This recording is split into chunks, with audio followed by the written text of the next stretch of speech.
अब बैलेट को एक छोटे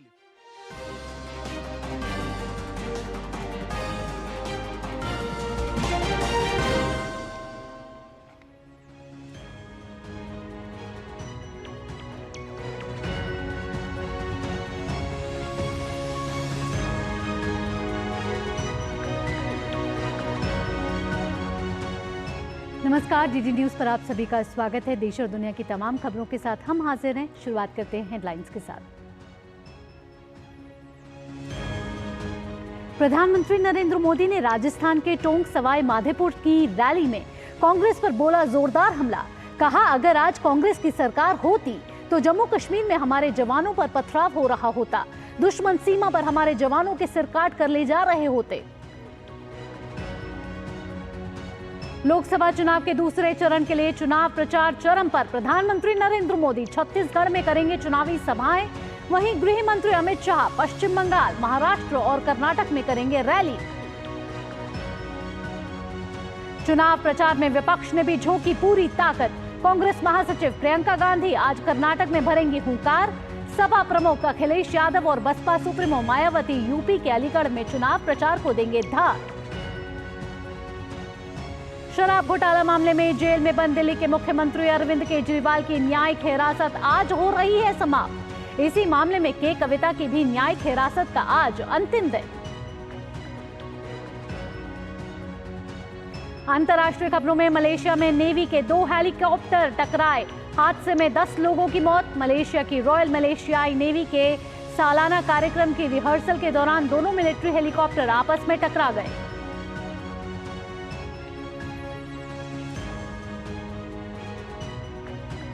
खेल की खबरों में आईपीएल में आज चेन्नई के सामने होगी लखनऊ की चुनौती।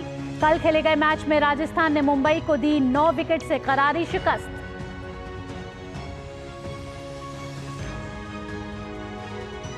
और देश भर में आज मनाया जा रहा है हनुमान जन्मोत्सव। मंदिरों में सुबह से ही लगा हुआ है भक्तजनों का तांता। हनुमान चालीसा और अखंड रामचरितमानस का किया जा रहा है पाठ।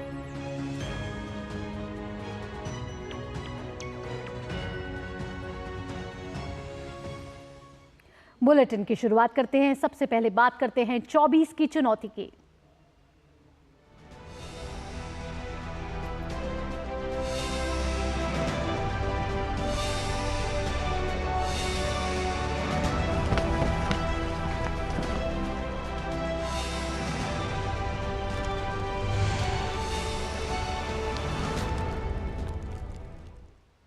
राजस्थान टोंक सवाई माधोपुर संसदीय क्षेत्र में एक चुनावी जनसभा के दौरान प्रधानमंत्री कांग्रेस पर सीधा हमला बोला। उन्होंने कहा कि जब से कांग्रेस की तुष्टीकरण की राजनीति का पर्दाफाश किया है, कांग्रेस को मिर्ची लग गई है। स्वागत है भाई, स्वागत है। अभी परसों जब मैं राजस्थान आया था तो मेरा एक 1.5 मिनट का भाषण, 90 सेकंड का भाषण, और मैंने कुछ सत्य देश के सामने रखा। और पूरी कांग्रेस और इंडी गठबंधन में ऐसी भगदड़ मची है, ऐसी भगदड़ मची है। मैंने सत्य रखा देश के सामने। कांग्रेस आपकी संपत्ति छीनकर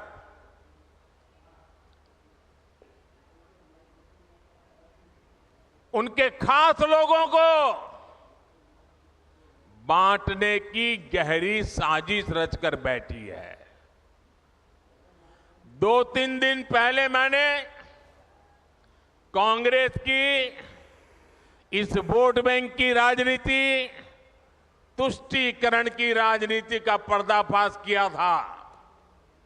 इससे कांग्रेस और उसको सिस्टम में उनको इतनी मिर्ची लगी है, इतनी मिर्ची लगी है कि वो हर तरफ गालियां देने में टूट पड़े। जो आए वो मोदी को गाली दे रहा है। मैं कांग्रेस से जानना चाहता हूं, आखिर कांग्रेस सच्चाई से इतना डरती क्यों है? कांग्रेस क्यों अपने नीतियों को ऐसे छिपाने में लगी है? जब आपने नीति बनाई है, निर्णय लिया है, तो अब जब मोदी जी ने खुल करके राज रख दिया, आपका हिडन एजेंडा बाहर आ गया, तो अब कांप रहे हो? अरे हिम्मत है तो स्वीकार करो, हम आपसे मुकाबला करने के लिए तैयार हैं। प्रधानमंत्री ने बिना नाम लिए राहुल गांधी के बयान का हवाला देते हुए कहा कि कांग्रेस ने नेता के संपत्ति के सर्वे कराने की बात कही थी। उन्होंने मैनिफेस्टो में तो लिखा है कि आपकी संपत्ति का सर्वे करेंगे। हमारी माताओं बहनों के पास जो स्त्री धन होता है, जो मंगलसूत्र होता है, उसका सर्वे करेंगे। और फिर उनके एक नेता ने तो भाषण में कहा, एक्सरे किया जाएगा, एक्सरे किया जाएगा। मतलब आपके घर में अगर बाजरे के अंदर डिब्बे में भी कुछ रखा है तो वो भी एक्सरे करके खोजा जाएगा। दीवार में कहीं रखा है तो उसको भी एक्सरे करके खोजा जाएगा। पूरा एक्सरे करने वाले की घोषणा की है और उनके नेता ने पब्लिकली कहा है। और फिर आपकी सारी संपत्ति, जरूरत से ज्यादा जो भी होगा वो उनका कब्जा करेगी उनकी सरकार, कहते हैं, और फिर लोगों को बांट देंगे।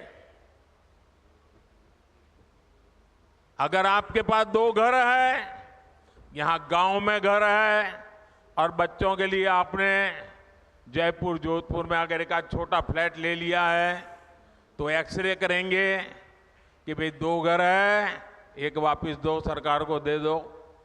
बताइए, आपको मंजूर है क्या? ये मंजूर है क्या? क्या स्त्री धन पर हाथ लगा सकते हैं क्या? क्या मंगलसूत्र पर हाथ लगा सकते हैं क्या?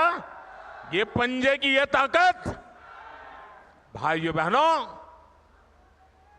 राजस्थान में से एक भी पंजा बचना नहीं चाहिए भाइयों।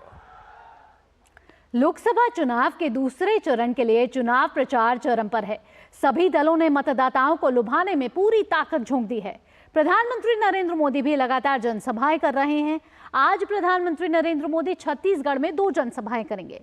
प्रधानमंत्री की पहली जनसभा दोपहर करीब 2:45 बजे जांजगीर चांपा में होगी और उसके बाद महासमुंद में प्रधानमंत्री जनसभा करेंगे। छत्तीसगढ़ के जांजगीर चांपा लोकसभा क्षेत्र में तीसरे चरण में मतदान होना है। इसके मद्देनजर प्रधानमंत्री नरेंद्र मोदी आज सत्ती जिले के जेठा गांव स्थित कॉलेज मैदान में चुनावी रैली को संबोधित करने वाले हैं। प्रधानमंत्री के आगमन को लेकर स्थानीय लोगों में काफी उत्साह देखने को मिल रहा है।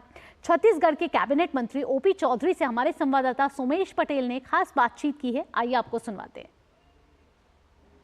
बातचीत करने के लिए छत्तीसगढ़ के कैबिनेट मंत्री ओपी चौधरी हैं, उनसे बातचीत करेंगे। सर, प्रधानमंत्री आ रहे हैं, कितना खास है?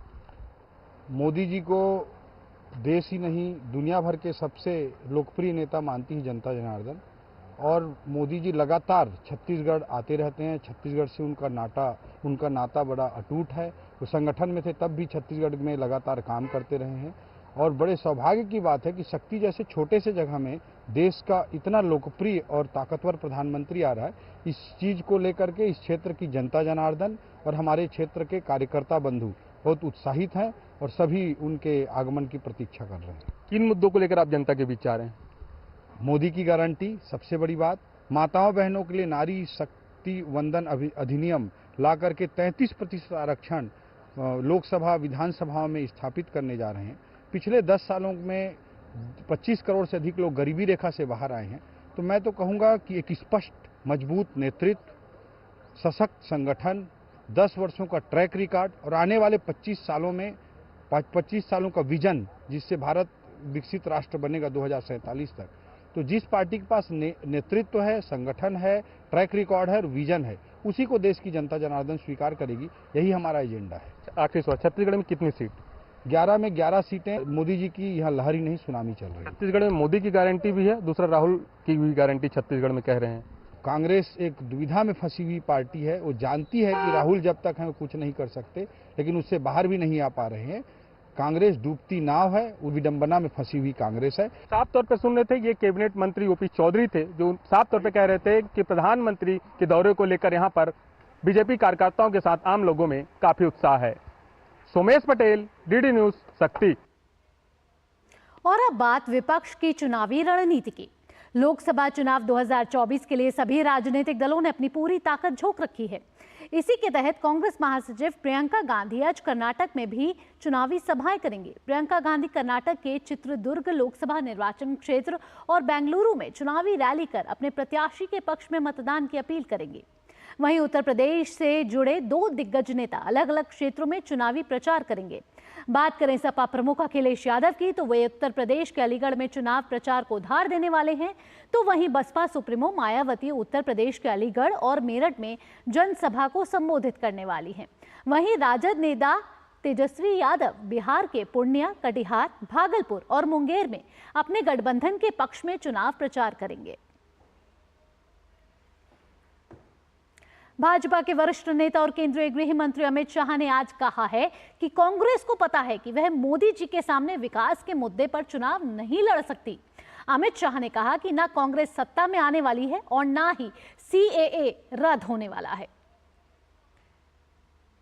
चिदंबरम ये नहीं कहते हैं कि सीएए में क्या बुराई है, हम सीएए हटा देंगे। क्यों हटाना है?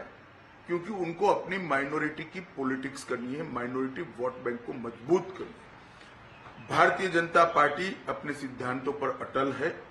हम किसी के साथ अन्याय नहीं करेंगे, सबके साथ न्याय करेंगे, परंतु तुष्टीकरण भी किसी का नहीं करेंगे। इस नीति पर हम आगे बढ़ रहे हैं और सीएए से इस देश में बहुत बड़ी तादाद में पड़ोसी देशों से आए हुए रिलीजियस माइनॉरिटी, हिंदू, बौद्ध, जैन, सिख, इस सभी को नागरिकता मिलती है, सुरक्षा मिलती है। मैं नहीं समझता इससे कांग्रेस को क्या आपत्ति है। सीएए से किसी का नागरिकता जाना नहीं है, ये भ्रांति फैला रहे हैं और एपीसमेंट की पॉलिटिक्स कर कर चुनाव जीतना चाहते हैं। मैं चिदंबरम साहब को इतना ही कहना चाहता हूं कि आपका ये इरादा कभी पूरा नहीं होने वाला है। देश की जनता अब कांग्रेस पार्टी को भली भांति जान चुकी। साथ ही केंद्रीय गृह मंत्री अमित शाह ने कहा कि 3 कानून देश की आपराधिक न्याय प्रणाली को दुनिया में सबसे आधुनिक बनाएंगे।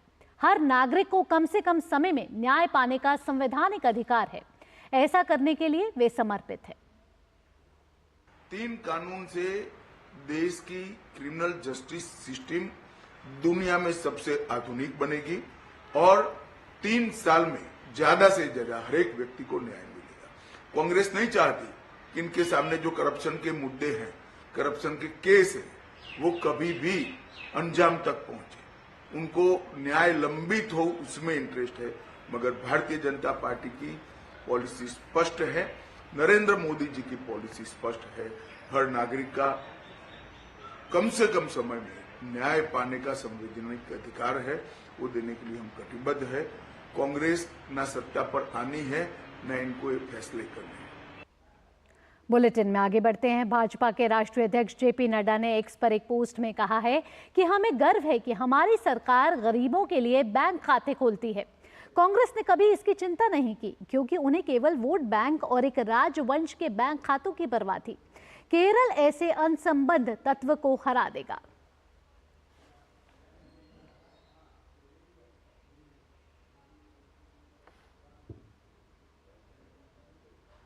लोकसभा चुनाव 2024 की सरगर्मियों के बीच राजनीतिक दलों की तरफ से अलग अलग मुद्दों पर बयानबाजी हो रही है। मुस्लिम तुष्टीकरण और संपत्ति सर्वे जैसे मुद्दे गर्मा गए हैं। साथ ही यूपीए सरकार के कार्यकाल में आरक्षण की कोशिशों पर भी चर्चा हो रही है। कांग्रेस के संपत्ति सर्वे के वादे पर प्रधानमंत्री मोदी के पलटवार के बाद यूपीए सरकार के दौरान मुसलमानों को सरकारी नौकरी और शिक्षा में आरक्षण देने के साथ धर्मांतरित दलित मुसलमान और दलित ईसाइयों को अनुसूचित जाति का दर्जा देने की कोशिशों पर नए सिरे से बहस छिड़ गई है। कांग्रेस न्याय पत्र पर हमला बोलते हुए प्रधानमंत्री मोदी ने संपत्ति सर्वे को बहुसंख्यकों की संपत्ति, घुसपैठियों और ज्यादा बच्चे पैदा करने वालों में बांटने का आरोप लगाया था। मेरी माताओं बहनों की जिंदगी में सोना वो सिर्फ शो करने के लिए नहीं होता है, उसके स्वाभिमान से जुड़ा हुआ है। उसका मंगलसूत्र वो एक सोने का कीमत का मुद्दा नहीं है, उसके जीवन के सपनों से जुड़ा हुआ है। तुम उसे छीनने की बात कर रहे हो अपने मैनिफेस्टो में। गोल्ड ले लेंगे, सबको वितरित कर देंगे। और पहले जब उनकी सरकार थी उन्होंने कहा था कि देश की संपत्ति पर पहला अधिकार मुसलमानों का है। इसका मतलब ये संपत्ति इकट्ठी करके किसको बांटेंगे? जिनके ज्यादा बच्चे हैं उनको बांटेंगे। घुसपैठियों को बांटेंगे। क्या आपकी मेहनत की कमाई का पैसा घुसपैठियों को दिया जाएगा?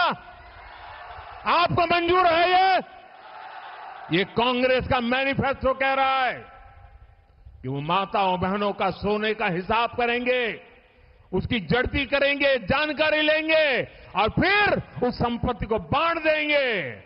और उनको बांटेंगे जिनको मनमोहन सिंह जी की सरकार ने कहा था कि संपत्ति पर पहला अधिकार मुसलमानों का है। भाइयों बहनों, ये अर्बन नक्सल की सोच, मेरी माताओं बहनों, ये आपका मंगलसूत्र भी बचने नहीं देंगे, यहां तक जाएंगे, मैं कहने आया हूं। दरअसल प्रधानमंत्री मोदी के इस मुद्दे को उठाने से पहले ही कांग्रेस के घोषणा पत्र जारी होने के बाद राहुल गांधी ने एक जनसभा में कहा था कि हम पहले यह निर्धारित करने के लिए एक राष्ट्रव्यापी जाति जनगणना करेंगे कि कितने लोग अन्य पिछड़ा वर्ग, ओबीसी, अनुसूचित जाति, एससी, अनुसूचित जनजाति, एसटी और अल्पसंख्यक समुदाय से हैं। उसके बाद धन के समान वितरण को सुनिश्चित करने के लिए एक ऐतिहासिक कदम के तहत हम एक वित्तीय और संस्थागत सर्वेक्षण कराएंगे। देश का एक्सरे कर देंगे, दूध का दूध, पानी का पानी हो जाएगा। माइनॉरिटीज को पता लग जाएगा कि इस देश में उनकी भागीदारी कितनी है। इसके बाद हम फाइनेंशियल और इंस्टीट्यूशनल सर्वे करेंगे। इस ऐतिहासिक कदम के बाद हम क्रांतिकारी काम शुरू करेंगे। जो आपका हक बनता है वो हम आपके लिए आपको देने का काम करेंगे। और अब बात बिहार के राजनीति की। पूर्णिया की एक सभा में तेजस्वी यादव ने राजद के बजाय एनडीए को वोट दिए जाने की अपील के बाद सीमांचल की सियासत अब गरमाई हुई है। इसी मुद्दे पर प्रतिक्रिया देते हुए पूर्णिया के निर्दलीय उम्मीदवार पप्पू यादव ने कहा कि तेजस्वी के इस बयान से गलत संदेश जाएगा। डीडी न्यूज के साथ विशेष बातचीत में पप्पू यादव ने कहा कि अगर मैं राजद के टिकट पर मधेपुरा से चुनाव लड़ लेते तो मैं अच्छा हो जाता, और वहीं लड़ा तो इस तरीके से प्रपंच किया जा रहा है। कांग्रेस को एक बार फिर विचार करना चाहिए। हमारे संवाददाता राजेश राज ने पूर्णिया में पप्पू यादव से विशेष बातचीत की है, आइए आपको सुनवाते हैं। तेजस्वी यादव कैंप कर रहे हैं पूर्णिया में, क्या डर गए हैं वो पप्पू यादव से? सब कुछ उनको स्वागत है, करें। अब उनकी फितरत क्या है भाई, आप मैं तो कह रहा हूँ दोनों बहन के लिए चलिए, हम लोग मिल के लड़ते हैं। लालू जी का सम्मान है, लेकिन आप इस तरीके से आप कैसे इस देश के लोकतंत्र के साथ धोखा कर सकते हैं? कैसे आप विचारों का डेमोक्रेसी आज उन्होंने पूर्णिया की एक सभा में कहा कि आप इंडिया को चुनिए या एनडीए को चुनिए, यानी पप्पू को मत चुनिए। उन्होंने कहा कि आप नहीं देना चाहते हैं बीमा जी को तो आप इंडिया को दे दीजिए। उन्होंने स्पष्ट कहा, साफ साफ उन्होंने बोली, मैं साफ साफ कह रहा हूँ इंडिया को दे दीजिए। तीसरा क्या होता है, तीसरी की ताकत क्या होती है? तीसरा देश में क्या है, या तो इंडिया है या तो इंडिया है। तो अब तो दुनिया, इसका असर तो बहुत बुरा पड़ेगा ना भाई। क्या लगता है कि आप पप्पू यादव, कांग्रेस को विचार करना चाहिए। पप्पू यादव को ऐसा लगता है कि बीजेपी के साथ आरजेडी का मैच फिक्स हो गया? मैं इस पर नहीं कुछ, मैं उन लोगों के बारे में उन लोगों की तरह नहीं बात करूंगा। आरजेडी में हम होते हैं तो बहुत अच्छे, आरजेडी में ज्वाइन कर लेते, मधेपुरा लड़ लेते, तब हम इंडिया तब हम बीजेपी भी टीमों नहीं होते। डी राजा की पत्नी चुनाव लड़ ली इनके खिलाफ, राहुल गांधी के खिलाफ, वो कौन टीम है? ममता दीदी कांग्रेस के खिलाफ लड़ रही है तो वो कौन टीम है? पंजाब में अरविंद केजरीवाल जी कांग्रेस के खिलाफ लड़ रहे हैं तो वो कौन टीम है? आप इस बात को समझिए, तो समझना पड़ेगा हम सब लोग। पप्पू यादव का साफ तौर पर यह कहना है कि पूर्णिया एक बार फिर इतिहास रचने वाला है। कैमरामैन ललित के साथ राजेश राज, डीडी न्यूज, रुपौली, पूर्णिया। वहीं आरजेडी नेता तेजस्वी यादव के पूर्णिया में दिए गए बयान पर बिहार के उप मुख्यमंत्री सम्राट चौधरी ने कहा है कि यह हताशा का बयान है, हार मानने वालों का बयान है। ये पूरी तरह हताशा का बयान है, हार मानने वाले का बयान है और भारतीय जनता पार्टी जानती है कि ये लड़ाई कहीं है ही नहीं। 40 की 40 सीट भारतीय जनता पार्टी जीत रही है। बिहार के पूर्व उप मुख्यमंत्री तेजस्वी यादव के पूर्णिया में दिए गए बयान पर केंद्रीय मंत्री और बेगूसराय से भाजपा उम्मीदवार गिरिराज सिंह ने कहा है कि महागठबंधन तेजस्वी यादव अपनी हार स्वीकार कर चुके हैं। महागठबंधन तेजस्वी यादव हार स्वीकार कर चुके हैं, इसीलिए ऐसी बात उन्होंने कहा है। मुझे खुशी है, वो मेरे लिए अपील कर रहे हैं अपनी हार स्वीकार करें। आइए अब आपको सुनवाते हैं कि राष्ट्रीय जनता दल के नेता तेजस्वी प्रसाद यादव का वो बयान जिसमें उन्होंने निर्दलीय उम्मीदवार पप्पू यादव पर निशाना साधने की कड़ी में कह डाला कि जनता दोनों गठबंधन में से किसी एक को वोट करे। दुआ कीजिए, आप लोगों का आशीर्वाद बना रहे, एकजुट रहना है, किसी के धोखे में नहीं आना। ये कोई एक व्यक्ति का चुनाव नहीं है, ये दो धारा, या तो एनडीए या तो इंडिया, या तो एनडीए या तो इंडिया की लड़ाई है। या तो आप इंडिया को चुनो और इंडिया को अगर नहीं चुनते हो बीमा भारती को, तो आप एनडीए को चुन रहे हो। साफ बात, साफ बात है।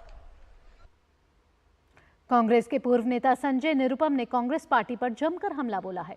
उन्होंने कहा है कि कांग्रेस पार्टी शुरू से ही फूट डालो और राज करो में भरोसा रखती है। पूर्व कांग्रेस नेता ने पार्टी पर देश को दो भागों में बांटने का भी आरोप लगाया है। कांग्रेस पार्टी ने प्रारंभ से ही फूट डालो और राज करो इस नीति के ऊपर काम किया है। समाज को धर्म में, जातियों में बांट करके देखना और उसके आधार पर वोटों की पॉलिटिक्स करना कांग्रेस का एक पुराना इतिहास रहा है और उसी का रिफ्लेक्शन है प्रधानमंत्री जी का जो पूरा भाषण। कांग्रेस पार्टी के एक नेता भरी सभा में किसी से भी पूछ लेते कि तुम ओबीसी हो क्या, तुम्हारी कौन सी जाति है, तो कभी जातियों में बांटना, कभी मजहब में बांटना, ये कांग्रेस पार्टी का एक पुराना राजनीतिक शगल रहा है। कांग्रेस पार्टी का मैनिफेस्टो कोई पढ़ता वढ़ता है नहीं, फिर भी इस बार के मैनिफेस्टो में निश्चित तौर पर एक कम्युनिस्ट विचारधारा का बहुत ज्यादा प्रभाव दिख रहा है। प्रधानमंत्री जी ने कल इसके ऊपर एक विवेचन किया है कि कैसे एक धर्म विशेष के लोगों का वोट आकर्षित करने के लिए यह बाकी लोगों की पूरी प्रॉपर्टी जब्त करके उसके साथ एक भेदभाव करने की कोशिश करेंगे। खड़गे जी को डिमेंशिया की बीमारी है, भुलक्कड़ है वो। ऐसे भुलक्कड़ आदमी प्रधानमंत्री जो पूरी तरह से फिट व्यक्ति हैं, उनके सामने बैठ करके क्या चर्चा करेंगे, कौन सी चर्चा करेंगे। तो ये तो थी खबरें 24 की चुनौती से जुड़ी हुई।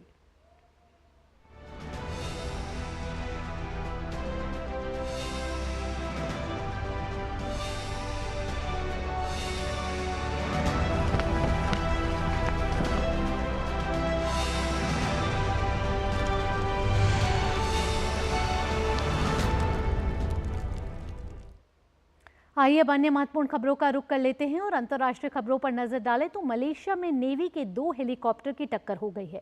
इस हादसे में 10 लोगों की मौत हो गई है।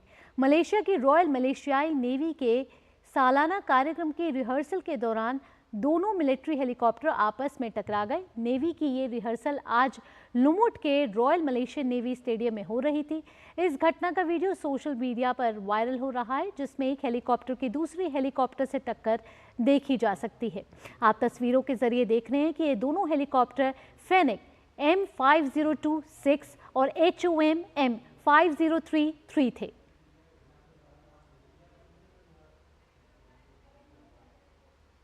और अब खबर दिल्ली के मुख्यमंत्री अरविंद केजरीवाल की कस्टडी से जुड़ी हुई। अरविंद केजरीवाल की कस्टडी पर राउज एवेन्यू कोर्ट आज सुनवाई करेगा। कोर्ट ने केजरीवाल को 1 अप्रैल से 15 अप्रैल तक के लिए जुडिशियल कस्टडी में भेजा था।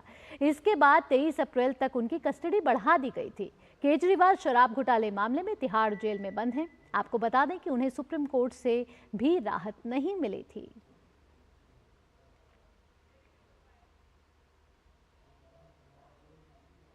खेल की खबरों पर नजर डाल लेते हैं। आईपीएल में आज चेन्नई सुपर किंग्स का सामना लखनऊ सुपर जायंट्स से होगा। दोनों टीमों के बीच चेन्नई के एमए चिदम्बरम स्टेडियम में मैच खेला जाना है।